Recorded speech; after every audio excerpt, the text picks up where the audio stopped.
Let's check in with Lakyn McGee. Local 5's Lakyn McGee. Investigators tell Local 5's Lakyn McGee. Local 5's Lakyn McGee joins us live from the scene this morning. Lakyn, what's the latest? Yeah, Sabrina, Elias, it has been an extremely dramatic scene here this morning. We do know that 3 kids were tossed from the 3rd floor of their apartment building as their parents tried to get them to safety. Luckily, none of them were hurt because fire crews were there to catch them. Around 4:38 this morning, fire crews arrived here at the Burger King on Euclid Avenue after the general manager said he started smelling some weird odor after turning on the ovens. What if you do see a child in a hot car and that door happens to be locked? Do you have the right to bust out that window and rescue them? You just can't believe what weather can do to it.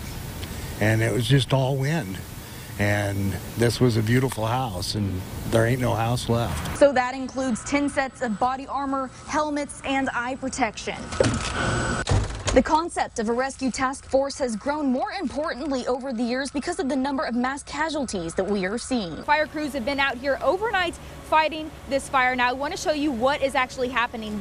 It's been so cold out here. These sub-zero temperatures, they have been having to rotate on this DART bus every 15 minutes. And the road crews have been working tirelessly to get you guys going to work today. Let me just show you how big here they have been working. This is the amount of snow that they have gotten here in Osceola. This is still a very active scene right now. Police are currently in Adventureland looking for this armed suspect. So right now I want to remind you that spectators and Adventureland are currently closed. The Marshalltown Police Department say it is an unfortunate ending for this small community, but they have uncovered the body of Jasmine Raya. Neighbors say that they heard loud noises this morning, that some of them even said it sounded like a bomb going off. Elias, this was actually my first time intentionally eating vegan, and I had to document it. I had to show you guys just how good it truly was. So that was the pizza we showed you in our last hit.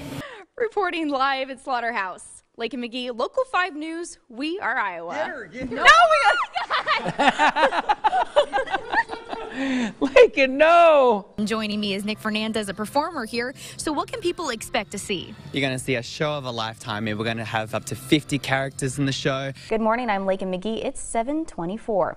Well, Thursday, the Des Moines Register announced the reporter who uncovered Carson Keene's offensive racist tweets from when he was 16 is no longer with the paper. I don't think I could do it. Sonny's actually getting a little restless because someone's back there trying to feed them, so he knows it's time to get out. Yes. Alrighty, well, we're going to let him do that, and I'm going to hop off of here because this is probably one of the scariest things I've ever done. A man is facing charges after he allegedly put cameras inside the women's restroom at work.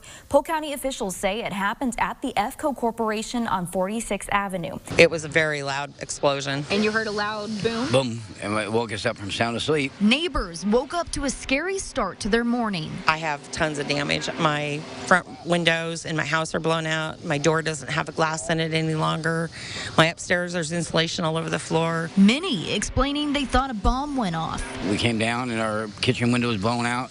Then we came outside and saw the big balls of flames. This photo shows the home right after the explosion. There's not much left of that house. If anything, there's a basement. Captain Mike Morgan says he's never seen anything like this before. We had to shut off the power just in front of this house. This power line here, the Mid-America shut off, and there's debris when we pulled up 2 blocks down. Local 5 is told that the house was vacant during the time of the explosion, but neighbors in the area say they smelled gas for the past 2 days. I took the garbage out last night and it was really strong.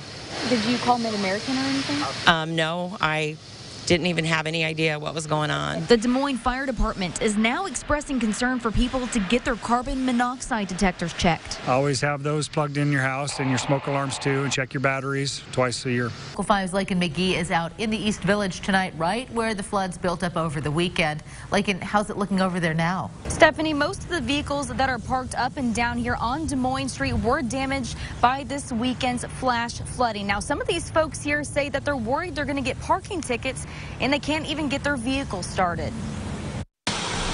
On Saturday, I parked my car a bit farther down on Des Moines Street, and I saw a car floating down the street. Didn't see my car initially, and then realized it was largely submerged in the flood. Claire Potter says her car didn't start, so she had a little help getting it to a safe spot. People kindly helped push the car out of the water into the parking lot.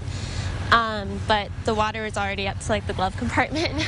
Potter says she bought the car less than a week ago, and now it's totaled. You can see that there's water all the way up here by the place where you roll up and roll down the windows. The seats are wet all the way through here. There's condensation everywhere, and it really does stink. And having to deal with flooded cars, Des Moines residents are getting tickets for not being able to move their vehicles from expired meters.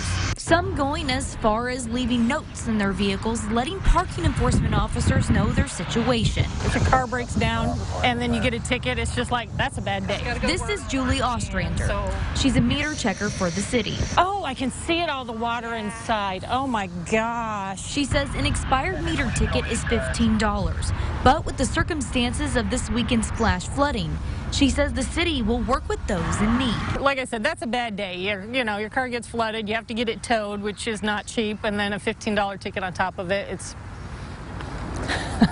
no fun. We put it in neutral, pushed it out of the water, and yes, water did pour out when we opened it again in the block. So would you give her a parking ticket for this? No, now that I know what happened, absolutely not. I feel bad for her. Oh my gosh. Where I'm standing right here, this is where the attack happened. What we know is that the runner stopped to text a friend. And then that's when police say the suspect came up, hit her over the head, and then stabbed her. It happened near Bandshell Park, which is known as a safe location for families and joggers. But in recent months, Ames police say they've been called there frequently. Some of our homeless individuals are sleeping in the park. We've had some other calls for drug activity in this area. And with the recent stabbing, today's park goers say they thought the area was safe. I'm shocked. That sounds awful. I didn't think something like that would go on in Ames. Ames is a nice little college community. For Christy Mays and her children, they walk through the area almost every day. It's very alarming just to have something like that happen. I mean, a block from our home. We just live right around here, so it was pretty shocking to hear. Commander Tuttle says crimes like this are not normally random. There's generally some type of relationship between the victim and the suspects. However, the victim says she doesn't know who attacked her. So if you're out running, police say there are ways to stay safe. If you're using headphones, take one of your earbuds out so you can hear what's going on around you. It's best to keep that phone available to make a call to 911 if needed.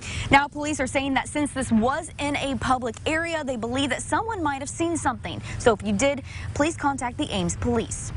Reporting in Ames, Lakyn McGee, Local 5 News, we are Iowa.